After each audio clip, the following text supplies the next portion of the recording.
Le mois de février commence avec le 2 février par la fête dite de la Chandeleur. 40 jours après la fête de Noël, nous célébrons la présentation de Jésus au temple.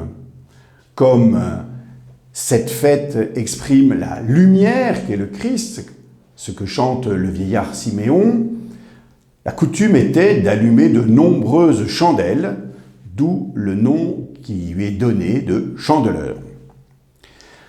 En 1997, le pape Jean-Paul II a voulu que cette fête prenne un sens particulier. Comme il s'agit de la présentation de Jésus au temple, donc de l'offrande de Jésus qui est faite, le pape Jean-Paul II nous a invités à voir aussi là une fête de la vie consacrée. En effet, à la suite du Christ, dans le Christ même, de nombreux hommes et de nombreuses femmes, j'allais même dire peut-être plus de femmes encore que d'hommes, ont consacré leur vie et consacrent toujours leur vie pour la gloire de Dieu. Cette consacration est aujourd'hui avec des formes diverses.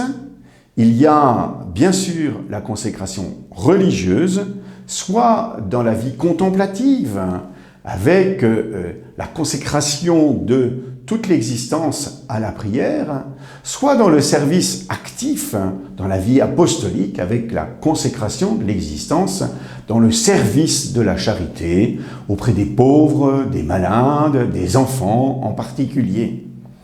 Mais il y a aussi d'autres formes de consécration, plus discrètes, mais néanmoins qui prennent toute la vie, dans la virginité consacrée, dans le veuvage consacré aussi, ou dans le célibat consacré. Il y a ainsi une expression que l'amour de Dieu vient emplir et combler réellement une vie humaine. Les religieux, religieuses se trouvent être des prophètes de cette puissance de l'amour de Dieu.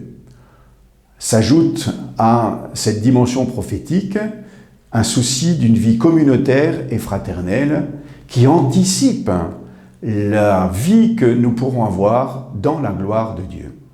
Bonne fête à tous ceux qui ont ainsi donné leur vie pour le Christ et puisse cette fête de la présentation de Jésus au temple inviter un certain nombre de jeunes et de moins jeunes à confier totalement leur vie pour la gloire de Dieu et le salut du monde.